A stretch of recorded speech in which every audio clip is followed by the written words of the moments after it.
Okay, मी बोर्डवर 2 वाक्य लिहिलेली आहेत. बोर्डवर 2 वाक्य लिहिली आहेत. पहिलं वाक्य Rohit is dash dash honest and second one is that. दुसरं आहे Rohit is dash dash honest. म्हणजे दोघी वाक्य सेम आहेत. फक्त तुम्हाला हे नक्की करायचे, इथं आहे आर्टिकल ए आणि इथं आहे आर्टिकल एन. तर दोघांपैकी कोणतं वाक्य करेक्ट आहे ते सांगायचे. पहिलं वाक्य रोहित इज अ ऑनेस्ट, दुसरे रोहित इज अन ऑनेस्ट. दोघांपैकी कोणतं वाक्य असेल हे कोणाकोणाला वाटतंय बोर्डून जगावर? हे कोणाकोणाला योग्य उत्तर वाटतंय? ओके ठीक आहे. आता हे यांच्यापैकी दुसरं उत्तर बरोबर आहे असं करू. ठीक आहे. आता मी सांगतो हे जे उत्तर आहे हे चुकीचे आहे आणि हे सुद्धा जे दिलेले आहे ते सुद्धा चुकीचे आहे. तर मग नेमकं आर्टिकल ए आणि एन केव्हा वापरायचा आणि तिथं कोणती कंडिशन असेल तर हेच आर्टिकल वापरलं जाईल किंवा एनच आर्टिकल वापरलं जाईल ते आपल्याला समजणं फार जरुरी आहे. या दोनच वाक्यांमध्ये तुम्ही कन्फ्युज झाले की इथं ए पण नाही एन पण नाही, याचं रिझन काय असेल? इथं ऑनेस्ट आहे एच तर कन्सोनंट आहे, व्यंजन आहे, तर ए यायला पाहिजे. पण इथं चला ए नाही तर मग एन तरी पाहिजे. एन मध्ये पण तुम्ही सांगतात एच, सर एच तर स्वर नाहीये, व्यंजन आहे, तरी ए नाही तर मग एन यायला पाहिजे. मग एन पण नाही आणि ए पण नाही, याचं रिझन काय? तर तेच आपल्याला आज आर्टिकलच्या टॉपिक मध्ये शिकायचं आहे. तर आपल्याला पाहिजे आर्टिकल. तर आर्टिकलचे प्रकार किती काय ते समजण्याआधी आपण समजून आर्टिकल म्हणजे नेमकं काय.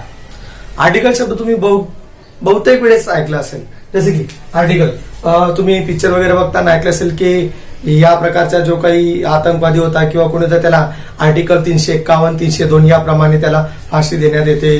352 जे असेल ते XYZ म्हणजे ते जे कलम असतील तर त्याचा सुद्धा अर्थ आर्टिकल होत असतो. त्यावेळेस बहुतेकदा तुम्ही असं वाचलं असेल, कोणी एखादा लेखक किंवा कोणी साहित्यकार असं सांगेल की माझे या प्रकारचे आर्टिकल पेपर्स मध्ये येतात. तर आर्टिकलचा अर्थ लेख म्हणून सुद्धा होतो. जे पेपरात वगैरे येतं, एखादी बातमी वगैरे असेल त्याला सुद्धा आर्टिकल म्हणतात. काही वेळेस कोणाच्या तोंडातून सहजपणे शब्द निघतात की घरामध्ये भरपूर आर्टिकल्स, घरामध्ये भरपूर सामान पडलेलं आहे, सामानचा अर्थ सुद्धा आर्टिकल होत असतो. म्हणजे थोडक्यात अशा प्रकारे आर्टिकलचा अर्थ येत असतो. पण नेमकं मग आर्टिकल म्हणजे काय? की आर्टिकल म्हणजे हे का कलम की आज ए अँड द या प्रकारचे कलम शिकवण्यात येतील किंवा मग आज पेपरामध्ये आलेलं ए अँड द लेख ते तसं नाही. आर्टिकल म्हणजे नेमकं काय तेच आपल्याला आज इथे. आर्टिकल हा एक ऍडजेक्टिव्हचाच भाग आहे. आता ऍडजेक्टिव्ह का म्हणजे तुम्हाला माहिती असेल, आपण पार्ट्स ऑफ स्पीच पाहतो. पार्ट्स ऑफ स्पीच मध्ये आधी काय येतं? नाउन, प्रोनाउन, नंतर मग ऍडजेक्टिव्ह. ऍडजेक्टिव्ह म्हणजे काय? विशेषण. विशेषण म्हणजे असा शब्द जो नामाविषयी विशेष माहिती सांगण्याचा प्रयत्न करत असतो तो. म्हणजे थोडक्यात जे काय आर्टिकल आहे, आर्टिकल सुद्धा एक काय आहे? Article is the part of adjective. म्हणजे थोडक्यात सांगायचा अर्थ की आर्टिकल सुद्धा एक ऍडजेक्टिव्ह. ऍडजेक्टिव्ह म्हणजेच काय? विशेषणाचा भाग आहे. आता आपण ऍडजेक्टिव्ह विषयी माहिती पाहिलेली. आता ऍडजेक्टिव्हचे काम काय आहे? नामाविषयी विशेष माहिती सांगणारा शब्द. आता ते आर्टिकल समजण्याच्या आधी इथं आर्टिकल येईल किंवा नाही, ते वाक्य चुकीचे आहे का बरोबर आहे ते समजणं जरुरी आहे. एक वाक्य मी तुम्ही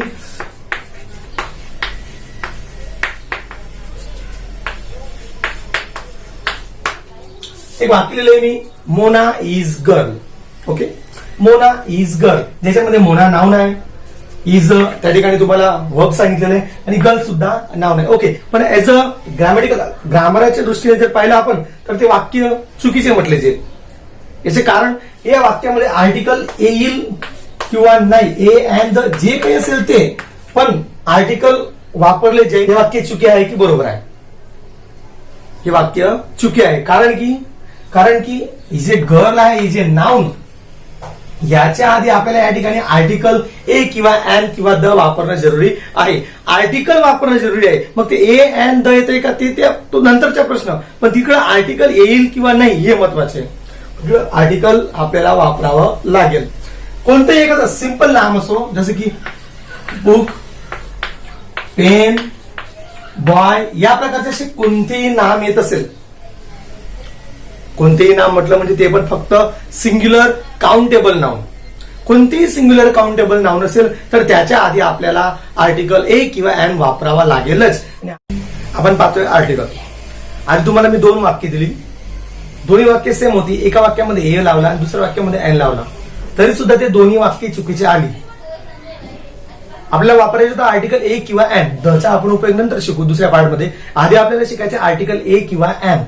तर आर्टिकल ए एन वापरायचे, त्याच्या आधी आर्टिकल कुठं वापरतात, आर्टिकलचा उपयोग का होतो ते समजणं खूप जरुरी आहे. आर्टिकलला आपण 2 भागामध्ये डिवाइड करू शकतो. आर्टिकलला मुख्य 2 भागामध्ये. एक पहिला आहे एक इनडेफिनेट आर्टिकल आणि एक दुसरा आहे. आर्टिकलला आपण 2 भागामध्ये विभागू शकतो. एक आहे इनडेफिनेट आर्टिकल आणि दुसरा आहे डेफिनेट आर्टिकल. आता इनडेफिनेट आर्टिकल म्हणजे काय, अनिश्चित आर्टिकल. आणि डेफिनेट आर्टिकल म्हणजे काय, निश्चित. आधी आपल्याला इनडेफिनेट आर्टिकलचा, याच्यामध्ये परत 2 येतात. एक आहे ए आर्टिकल आणि दुसरा आहे एन. हे इनडेफिनेट आर्टिकल मध्ये या 2 आर्टिकलचा समावेश होत असतो. परत आता जर आपण यांच्या थोडा आणखी डीपली जाण्याचा प्रयत्न केला तर ए यांना बोलायची पद्धत सुद्धा वेगळी वेगळी असते. आता हा ए जे आहे, काही वेळेस त्याच्या साऊंड, त्याला आपण साऊंड म्हणतो, तर त्याच्या साऊंड अ पण करतात आणि काही वेळेस त्याच्या साऊंड ए सुद्धा करत असतात. तर ते कसं करतात ते सांगणारच तुम्हाला. त्याचप्रमाणे एनच्या साऊंड सुद्धा काही वेळेस अन, म्हणजे मोस्ट ऑफ केस मध्ये आपण त्याच्या अनच करतो आणि दुसरा आणखी साऊंड त्याच्या एन. या पद्धतीने त्यांचा आवाज आपल्याला उच्चारण करायचं असतं. त्याचप्रमाणे जर डेफिनेट आर्टिकल जर सांगितलं तर डेफिनेट आर्टिकल आहे द, एक मात्रा आहे. ते सुद्धा काही वेळेस त्याला आपण द उच्चार करतो, द साऊंड काढतो आणि काही वेळेस त्याला आपण दी म्हणून सुद्धा ओळखतो. आता हा जो पॉइंट आहे हा काही परीक्षेत विचारला जाणारा नाहीये. हा फक्त एक स्पोकन स्पीकिंगचा भाग आहे की उच्चारण काही वेळेस आपण काही काही शब्दांना अ बोलतो, जसे की this is a pen, this is a book. तो काही वेळेस अ पण बोलतो, काही वेळेस ऍ पण बोलतो. हा एकच आर्टिकल आहे, एकच ए. त्याला अ पण बोलतात, ऍ पण बोलतात. याचं रिझन काय, काही वेळेस आर्टिकल एन असेल तर त्याला अन पण बोलतात आणि एन पण बोलतात. याचं रिझन काय, आर्टिकल आहे द, तर काही वेळेस त्याला द पण बोलतात आणि दी पण बोलतात. याचं रिझन काय ते आपल्याला पाहिजे आहे. 90% केसमध्ये आपण हा जो आर्टिकल आहे त्याचा उपयोग त्याचा साऊंड अ म्हणूनच करतो. जसे की this is a pen, it is a book, it is a bird, it is a fan, it is a dog, whatever जे असेल ते. म्हणजे थोडक्यात आपण 90% त्याचा यूज काय करतो, अ म्हणून करतो. आता उरलेले जे 10% आहे ते रेअर केसमध्ये, जसे की आपल्याला एखादी वस्तू प्रेशराईज करायची असेल, एम्फसाइज करायची, जसं की a boy is coming, a boy is coming. जो मुलगा असेल त्याच्यावर आपल्याला एम्फसाइज, त्याला प्रेशराईज करायचे, त्यावेळेस आपण फक्त त्याला a boy is standing near the bench, त्यावेळेस आपण त्याला ए म्हणत असतो. ज्याप्रमाणे आपण एचे पाहिलं तसंच दुसरं इंडिपेंडंट आर्टिकल आहे एन. त्या केसमध्ये त्याला आपण अन उच्चारतो. एक स्पोकनच्या स्पीकिंगच्या भाग जर पाहिला तर आपण जे वाक्य असतं, this is an apple, not an apple, this is an apple, this is an airplane, या पद्धतीने म्हणजे आपल्याला अन या शब्दाचा उपयोग करायचा असतो. आणि एन जे उरलेलं आहे 10% केसमध्येच एम्फसाइज करायचं असेल आपल्याला, म्हणजे मोस्ट ऑफ आपल्याला वापरायचं आहे the an. This is an apple हे थोडं वेगळं वाटत असतं आणि जनरली 90% आपल्याला एन एन याचा जो साऊंड आहे तो अनच काढायचा असतो. ओके. त्यानंतर डिफरंट आर्टिकल द, याचा सुद्धा साऊंड द आणि दी 2 पद्धतीने होत असतो. आता द केव्हा, आपल्या साऊंड 2 प्रकारचे आहेत इंग्रजी भाषेमध्ये. एक कन्सोनंट साऊंड आणि दुसरे आहे वोकल साऊंड. कन्सोनंट म्हणजे व्यंजन, ज्यांच्या साऊंड व्यंजनाचा असेल त्याला कन्सोनंट साऊंड म्हटलेले आहे. आणि ज्याच्या साऊंड वोकल साऊंड म्हणजे स्वर, जसे की आता एक शब्द लिहिला मी बॉय, बॉय, बॉय म्हणजे हा कन्सोनंट साऊंड झाला व्यंजनाचा, म्हणून बॉय शब्दाच्या आधी जर आपल्याला द वापरायचा असेल तर आपण द बॉय बोलणार. काय बोलणार, द बॉय, म्हणजे जो साऊंड आहे तो द निघेल. आणि जर आपण बॉयच्या जागेवर जर आपण ऍपल शब्द वापरला आणि ऍपल शब्दाला जर आपल्याला द आर्टिकल वापरायचे असेल तर त्यावेळेस त्याच्या दचा साऊंड द न काढता आपल्याला दी म्हणावं लागेल, म्हणजेच दी ऍपल. समजलं का. ऍपलला तर आपण एन लावतो, ए आणि एन, पण जरुरी नाही की त्याला आपण ए फक्त एनच लावू शकतो. काही काही वाक्यांमध्ये आपल्याला आर्टिकल दचा पण उपयोग करावा लागतो. तर मग ऍपल हे एक व्होकल साऊंड आहे, स्वरने चालू होणार आहे, म्हणून इथं द न येता इथं लागेल दी ऍपल. समजलं? द आपण त्याच्या साऊंड द पण काढतो आणि दी पण काढतो. म्हणजे स्वरचा शब्द असेल तर दी वापरायचा आहे, दी ऍपल, दी एरोप्लेन या पद्धतीने. आणि जर व्यंजन असेल जसं की the boy, the fan, the book, the table या पद्धतीने. हा फक्त स्पीकिंगच्या भागे. परीक्षेमध्ये आणि आपली जी परीक्षा होणार ती रिटर्न असते, मग त्यावेळेस बोलायचा काही संबंध नाही. हे फक्त आपल्याला बोलताना कोणतं लक्षात ठेवायचे, त्याचं उच्चारण कसं करायचे त्या बाबतीत. बाकी आपलं महत्वाचं आहे ते रिटर्न, ते आपण पुढे बघूच. ओके, हे जर तुम्हाला लिहायचे असेल तर तुम्ही लिहू शकतात. आधी आपल्याला वाक्य ते राईट आहे का रॉंग आहे ते ओळखता यायला पाहिजे. आधी वाक्य आपल्याला ते राईट आहे की रॉंग आहे ते ओळखता यायला पाहिजे. जसं की मी एक वाक्य लिहितो, राज इज बॉय. ओके, एक सिंपल वाक्य लिहिलेलं आहे, राज इज बॉय. तर आपल्याला हे वाक्य बरोबर आहे का चुकी आहे ते ओळखायचे. आधी कोणी सांगतं का मला हे वाक्य बरोबर आहे का चुकी आहे? ओके, बहुतेक जण सांगतायत की चुकीचे आहे आणि बाकी सांगतायत की हे बरोबर आहे.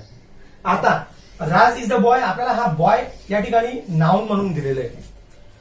तर कधीही इंग्रजी भाषेमध्ये कधीही सिंग्युलर काउंटेबल नाउन असेल, सिंग्युलर काउंटेबल नाउन असेल तर त्या सिंग्युलर काउंटेबल नावाच्या आधी आपल्याला आर्टिकल ए किंवा एनचा उपयोग करावाच लागतो. सिंग्युलर काउंटेबल नाउन आहे तर तिथं आर्टिकल येणारच, आणि आर्टिकल आहे तर त्या ठिकाणी सिंग्युलर काउंटेबल नाउन पाहिजेच. तो नंतर साऊंडवर डिपेंड करतं की तिथे ए येणार किंवा एन येणार, पण त्या ठिकाणी एक वचन नाव आहे ना तर त्या ठिकाणी आर्टिकल ए किंवा एन यायलाच पाहिजे. हे मात्र नक्की तुम्हाला करता यायला पाहिजे. एक मी दुसरं वाक्य लिहितो,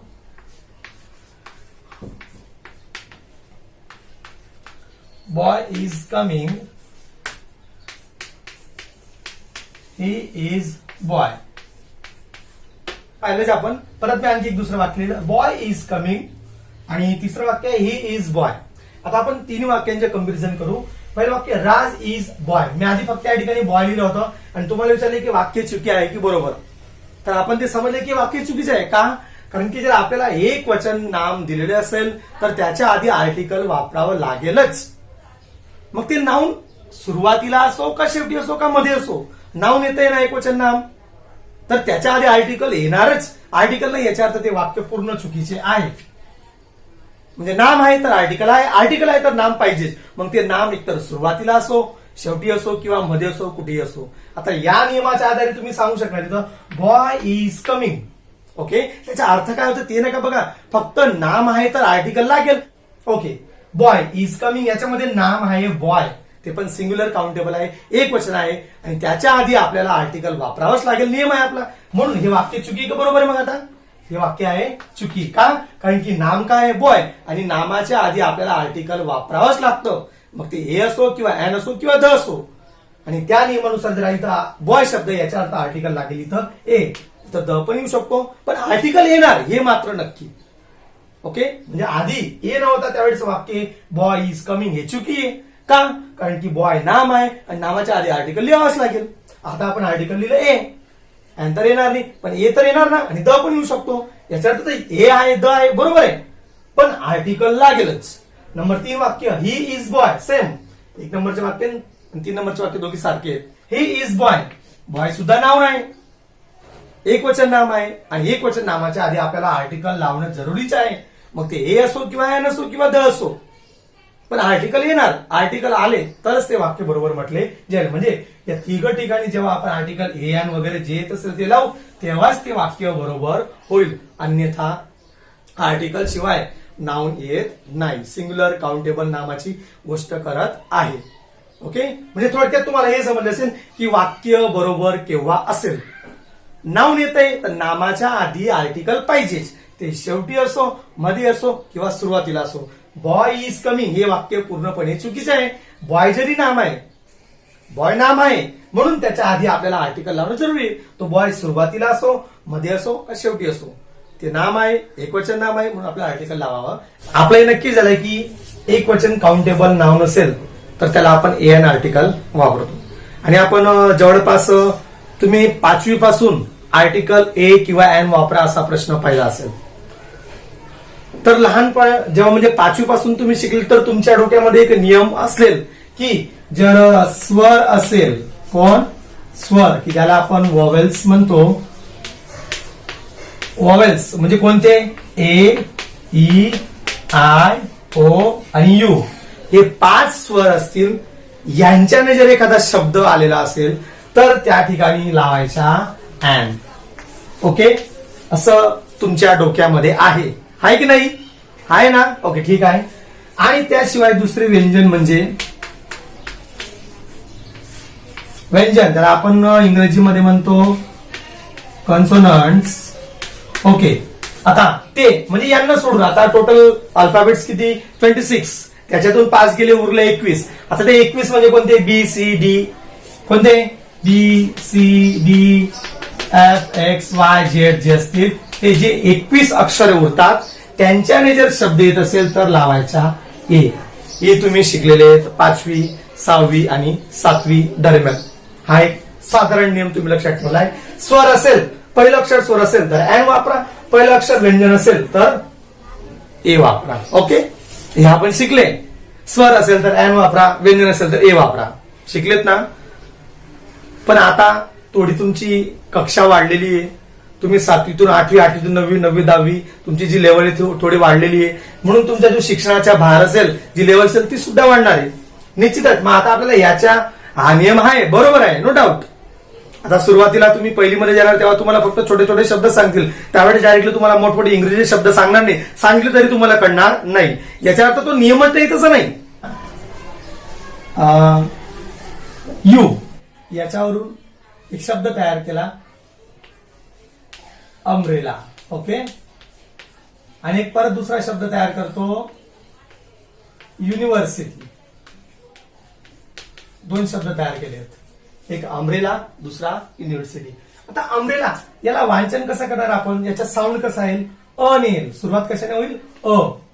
अम्ब्रेला काय तोय? अम्ब्रेला. सुरुवातीला काय आला? अ. जरी तिथं यू आहे. आता इंग्रजी मुळाक्षराकडे तुम्ही पाहू नका, त्याचा उच्चार, त्याचा साऊंड, त्याचा आवाज काय येतोय? बोला त्याला अम्ब्रेला. काय आला? अ आला. ओके, म्हणजे याचा अर्थ इथं साऊंड सुरुवात कशाने झाली? अ ने झाली. आता इथं युनिव्हर्सिटी, य साऊंड कसा येतोय? य ने येतोय. युनिव्हर्सिटी, य सुरुवातीला काय आला? य. आता मला सांगा, आ स्वर आणि हा य काय आहे? व्यंजन. म्हणून आता अम्ब्रेलाच्या आधी आपल्याला लावा लागेल अँड अम्ब्रेला. अँड कसा आला समजला? ओके. आणि आता युनिव्हर्सिटी, युनिव्हर्सिटीमध्ये आहे य. आपल्याला माहिती आहे कॉन्सोनंट साऊंड, व्यंजनाचा उच्चार आहे. म्हणून इथं येणार आहे आपल्याला ए, युनिव्हर्सिटी. युनिव्हर्सिटी. यू शब्द घेतला, त्याच्यावरून एक अम्ब्रेला, एक यू अल्फाबेट, एक यू मुळाक्षर घेतलं, त्याच्यावरून शब्द बनला अम्ब्रेला. दुसरा बनवला युनिव्हर्सिटी. आता अम्ब्रेलाला एन लागलाय आणि युनिव्हर्सिटीला ए लागलाय. हा इथं पण यू, या ठिकाणी पण यू, पण याचा उच्चार झालेला आहे अ आणि याचा उच्चार झालेला आहे य. आणि जर कॉन्सोनंट साऊंड असेल तर आपण हे वापरतो, आणि जर स्वर साऊंड असेल तर आपण वापरतो एन. म्हणजे आलाच ना तो नियम. स्वर असेल तर एन वापरा, व्यंजन असेल तर ए वापरा. तेच आहे, फक्त इथं आपल्याला साऊंडवर लक्ष ठेवायचंय. समजलं? ओके. आणखी एक शब्द घेतो. आता एक शब्द घेतलाय मी ओ. ओके, ओने एक शब्द बनवला ऑरेंज. Okay, orange. आणि दुसरा शब्द बनवला वन आयड मॅन. एक पूर्ण शब्द आहे वन आयड मॅन. म्हणजे काय? एका डोळ्याच्या व्यक्ती. वन आयड मॅन म्हणजे काय? एका डोळ्याच्या व्यक्ती. आणि ऑरेंज, ऑरेंज म्हणजे आपल्याला माहिती सर्वसामान्यपणे. आता ऑरेंज शब्द बोलताना याचा जो साऊंड आहे तो काय निघतोय? ऑरेंज. म्हणजे अ आ या पद्धतीने स्वर निघत आहे. ओके, आणि या ठिकाणी one eyed man, one eyed man बोललो, पण सुरुवात तर आपण व ने केली. कशाने केली? व ने केली. आता मला सांगा, व स्वर आहे की व्यंजन? व्यंजन. आणि आता हा जो अ किंवा आय तो स्वर आहे का व्यंजन? स्वर. सो दॅट आता या ऑरेंजला काय लावणार? ऑरेंजला लागेल अँड. आणि हा जो वन आयड मॅन आहे, वन आयड मॅन म्हणजे एका डोळ्याच्या व्यक्ती, याला लागेल ए. बघा इथं सुद्धा ओ, इथं सुद्धा ओ, पण इथं मात्र एन लागला आणि इथं मात्र ए लागला.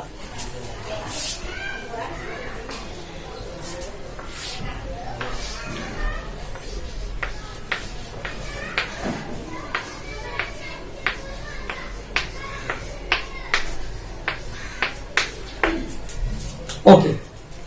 दोन. आता एक तिसरा एक अक्षर आहे एच. एक लिहिलेले मी एक शब्द त्याच्यावरून हर्स आणि एक दुसरा शब्द आहे ऑनेस्ट बॉय. ओके. यासाठी तुम्हाला रीडिंग, त्याचा उच्चार, त्याचा साऊंड यायला पाहिजे, तरच तुम्ही नक्की कराल की इथं साऊंड कन्सोनंट साऊंड आहे का वोकल साऊंड आहे. कन्सोनंट साऊंड तर ए, वोकल साऊंड असेल तर एन. ओके. याला आपण हर्स, याला काय रीडिंग करणार हर्स. ह काय ना रे ह. आता मला सांगा ह, ह म्हणजेच काय निघाला तो व्यंजन. ओके. सो दॅट इथं आपण वापरणार ए हर्स, अ हर्स शब्द निघले अ हर्स, ऑनेस्ट बॉय. आधी तुम्हाला मी सांगितलं होतं की article is nothing, article is the part of adjective. जर नाउन असेल तर नाउनच्या आधी ऍडजेक्टिव्ह येतं, आर्टिकल येतं. आता हा जो बॉय आहे नाउन आहे आणि ऑनेस्ट, ऑनेस्ट जे आहे ते काय ऍडजेक्टिव्ह. म्हणजे थोडक्यात नामाच्या आधी आर्टिकल येतं, नामाच्या आधी आर्टिकल येतं हे माहिती आहे आपल्याला, पण इथं नामाच्या आधी कोण आलेलं आहे ऍडजेक्टिव्ह. म्हणजे थोडक्यात नामाच्या जे आधी येतं ते आर्टिकल तर आहेच, पण त्याला जे आपण ऍडजेक्टिव्ह सुद्धा म्हणून ओळखलं होतं. याआधीच जेव्हा मी टॉपिक सुरू केला त्यावेळेस तुम्हाला सांगितलं की आर्टिकल हा एक ऍडजेक्टिव्हचाच भाग आहे आणि तो ऑनेस्ट बॉय. फक्त ऑनेस्ट जर राहिलं असतं तर त्या ठिकाणी आर्टिकल लागणारच नाही. आणि आपण सुरुवातीला तुम्हाला वारंवार सांगितलं नाम असेल, एकवचन नाम असेल तरच आर्टिकल वापरलं जातं. नामालाच आर्टिकल वापरतात, नामा व्यतिरिक्त दुसरा भाग असेल त्याला आर्टिकल वापरत नाहीत. ऑनेस्ट, फक्त ऑनेस्ट हा जो शब्द आहे तो ऍडजेक्टिव्ह आहे, त्याला आर्टिकलची गरज नाही. पण त्याच्या सोबत बॉय शब्द लागला, नाम लागलं, म्हणून या पूर्ण शब्दाला आर्टिकल लागणार किंवा नाही ते आपण बघू. आता लागेल तर माहिती आपल्याला, पण कोणतं लागेल ऑनेस्ट बॉय. आता मला सांगा याचा उच्चार तुम्ही कसा करणार, उच्चार कसा करणार. Honest boy, not honest. याचा उच्चार आपण हॉनेस्ट असा नाही करणार. याचा जो साऊंड आहे तो ऑनेस्ट बॉय, व्हॉट ऑनेस्ट, आणि हा जो आहे हा आहे स्वर. आणि म्हणूनच या ठिकाणी लागेल and honest boy, and honest boy. Easy आहे, काही कठीण आहे. फक्त तुम्हाला एवढं लक्षात ठेवायचंय, मराठी उच्चार असेल मराठी भाषेमध्ये तर अँड वापरा, मराठी स्वरचा उच्चार आला तर अँड वापरा, आणि मराठी व्यंजनाचा उच्चार आला तर अ वापरा. 5 वाक्य लिहिलेली आहेत, तर यांच्यामध्ये आपल्याला आर्टिकलचा उपयोग होतो किंवा नाही ते नक्की करायचे. आधी तर आपण हे नक्की करायचं की आर्टिकल वापरलं जाईल की नाही, नंतर मग वापरलं जात आहे तर मग कोणतं ते नक्की करायचं. I am dash dash teacher. आता आपल्याला आधीच सांगितलेलं आहे नाउन असेल, एक वचन नाम असेल तर त्याच्या आधी आर्टिकल वापरतात. तर ठीक आहे, हे टीचर एक वचन नाम आहे आणि त्याचा साऊंड ट, त्याचा जो साऊंड आहे तो काय निघतोय ट, म्हणजेच काय व्यंजन. म्हणजे थोडक्यात व्यंजनाने जर साऊंड निघत असेल तर आपण अ वापरतो. Okay. He is dash dash clever. Okay, clever. आता मला हे सांगा आधी, क्लेवर नाउन आहे का. आपण नियम असा पाहिला आहे नामाच्या आधी आर्टिकल वापरा, पण नामच नसेल तर आर्टिकलचा संबंध नाही, इथं आर्टिकल येणार नाही. क्लेवर नाम आहे का. क्लेवर हे ऍडजेक्टिव्ह आहे आणि ऍडजेक्टिव्हला आपण वापरत नाही, आर्टिकल वापरतो नाही. म्हणून हा मग इथं आर्टिकल केव्हा वापरलं असतं, जर क्लेवर नंतर या ठिकाणी असा एक शब्द जॉईन राहिला असता, ही इज क्लेवर स्टुडंट, तर मग आता मात्र या ठिकाणी आपण आर्टिकलचा उपयोग केला असता. क्लेवर होता तेव्हा केला का नाही, कारण की फक्त विशेषण असेल तर विशेषणला आपण आर्टिकल वापरत नाही, पण विशेषणासोबत हे नाउन वापरलं. आता आपण जे इथं आर्टिकल वापरणार ए असो किंवा एन असो तर ते क्लेवरला नाही वापरते, ते कोणाला लावतोय आपण स्टुडंटला लावतोय. आर्टिकल कोणाला वापरतोय क्लेवरला, क्लेवरचा काहीच संबंध नाही. आपण आर्टिकल वापरतोय स्टुडंटला. मग आता विचार करायचा, जरी आपण स्टुडंटला आर्टिकल वापरतोय पण उच्चार तर याचा करावा लागेल ना आधी. आता वाक्य वाचताना आधी आपण क्लेवर बोलणार का स्टुडंट बोलणार, वाक्य वाचताना आधी आपण बोलू क्लेवर. क्लेवर क येतोय म्हणजे आज साऊंड निघतोय क आणि क व्यंजन आहे म्हणून इथे येणार a. He is a clever student. दोन्ही सेम झाले. ओके. फक्त क्लेवर राहिलं असतं तर आपण इथं आर्टिकल वापरलं असतं का? नाही. पण इथं बॉय शब्द आलेला आहे म्हणून इथं आपल्याला आर्टिकलचा उपयोग करावा लागेल. मग आपण जर याचं उच्चारण केलं क्लेवर बॉय क व्यंजनाने येतोय इथं क साऊंड येतोय म्हणून ते लागणार अ क्लेवर बॉय. नंतर they are dash dash dogs. Dogs नाम आहे तर मग चला सांगा काय येणार इथं? येणार काय येणार? इथं ए येणार असं कोण कोण सांगते? ए येणार. ओके 1 2 3 4 5 6 ठीक आहे. चला ऍन येणार असं कोण सांगते? ओके 1 2 फक्त दोनच जण. ठीक आहे. ए पण येणार नाही आणि इथं ऍन पण येणार नाही. हो याचं रिझन कोण सांगतं का मला? इथं आर्टिकल ए पण येणार नाही ऍन पण येणार नाही याचं कारण काय सांगते कोणी? नाही मी सांगतो. याचं रिझन आहे डॉग्स. मी वारंवार सांगतो तुम्हाला एक वचन नाम असेल तरच आर्टिकल ए किंवा ऍन वापरा. अनेक वचनला आर्टिकल ए किंवा ऍन वापरत नाही. डॉग्स हा जो शब्द आहे तो अनेक वचनचा आहे. कसला आहे? अनेक वचन. सो दॅट इथं आर्टिकल वापरले जाणार नाही. समजलं? आर्टिकल फक्त एक वचन नामालाच वापरतात ए किंवा an. It is dash dash beautiful peacock. सुंदर मोर. ओके. तर याच्यामध्ये आपल्याला आर्टिकल वापरायचं आहे पण आधी हे नक्की करा आर्टिकल येईल का नाही. आधी जर आपण हे नक्की करायचं आर्टिकल येईल का नाही तर येईल का आर्टिकल? येईल का? कारण की पिकॉक एक वचन नाम आहे. एक वचन नामाला आर्टिकल येतं. तर मग ठीक आहे आता त्याचं आपण वाचन करू. Beautiful peacock. ओके. ब म्हणजे आपण जे साऊंड काढतोय तो बचा होतोय. ब म्हणजे व्यंजन म्हणजे इथं ए येणार काय ऍन येणार? ओके इथं येणार ब्युटिफुल पिकॉक. आपण हा जो आर्टिकल लावलाय ते ब्युटिफुलला लावलंय का पिकॉकला लावलंय मला ते सांगा बरं. कोणाला लावलंय? पिकॉकला लावलेलं आहे. ब्युटिफुलला नाही. ब्युटिफुल तर ऍडजेक्टिव्ह आहे. ऍडजेक्टिव्हला आपण आर्टिकल लावत नाही पण हा ब्युटिफुल मध्ये आलेला आहे तो याची विशेषता सांगतोय. म्हणजे थोडक्यात जे आर्टिकल लावतो आपण ए एन ते यांना नाही तर जे नाम असतं त्यांच्यासाठी वापरतो. मला थोडक्यात एवढं लक्षात ठेवा. एक वचन नाम असेल तर आर्टिकल वापरायचं. स्वर असेल तर ऍन. व्यंजन असेल तर ए. ओके.